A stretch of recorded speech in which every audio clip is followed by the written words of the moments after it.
this last week. Basically, for me, I'm seeing that I'm really missing the market day to day. I know that it's truly my passion, and that's where all this is coming from, sharing it with you guys.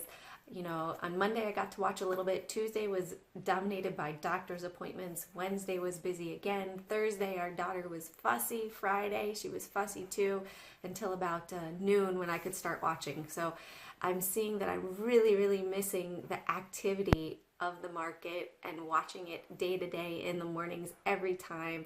You know, I love sharing with you guys. I love posting the gappers when I have the ability. And as far as my weeks, you know, right now the priority, which is how I came to everything, is really our daughter. You know, she's number one. She eats about every 40 minutes and she's not on the bottle just yet. So that's very labor intensive. Of course, it's a labor of love and I love every minute of it, but I am missing my passion of the market. This week, especially on Friday, I was able to watch, and the two that I really watched were DFFN and Snap. You know, Snap just had its IPO and it shot up and then came back down, as we've been seeing IPOs do lately. Snap was one, I forget the other ones, but short-term memory loss as well with the baby doesn't help. As far as Snap on Friday, we saw it come down, and then about 10:45, it looked like it hit a bottom, and I was tweeting it out, hey guys, it looks like an optimal time for a reversal. Sure enough, just before 11 it started to climb back up. It was down below 19 at about 1896, I believe, and then it ran up all the way to 1950. So there was definitely some good profit there to be capitalized on. And then I was also watching DFFN. Both of these actually were on my trade ideas alerts that I have set up. And so I was watching DFFN as well. Saw it drop down below $3. Same sort of chart. If you actually go look at my blog, CJ and Trade, you'll see the charts that I'm talking about, where DFFN dropped down below $3, down to about $2.97, and then it went back up and it went all the way up to about $3.75. So some great movement there, especially if you're playing, you know, larger position sizes. You could easily capitalize on that one. Great percentage move on it as well. And always, I say carpe profit, seize those profits one at a time, because with DFFN, as quickly as it went up, it did come back down and close down at $3.16. So you always want to make sure that you're protecting your capital along the way. Risk management, you know, size appropriately. And our watch list going into the week. Also, I wanted to mention I've been looking at DGAS a lot as an ETF that I've been trading in my 401k. If you've watched my other videos, DGAS right now has a lot of volatility to it, especially with these winter storms. You'll see that the price movement will move about 7% in a day, which is great. That's an easy move. And I usually will trade that one in my 401k.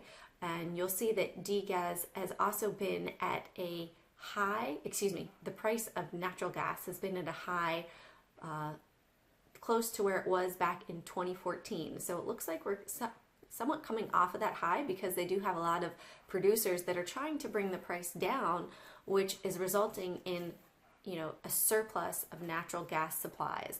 And slowly, one week you'll see it with a storm coming, you'll see the price of natural gas go up, and then, oh, it's warmer than expected, supply is high, boom, the price is dropping. So it's been very volatile lately.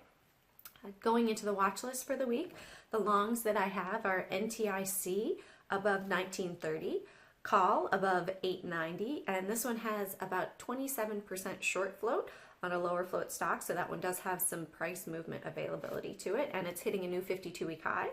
ABUS if it breaks 350, SHOS if it breaks $4. That one has a nice short percentage as well of 17%, and only 9.6 million in the float, so that has some volatile movement potential to it as well.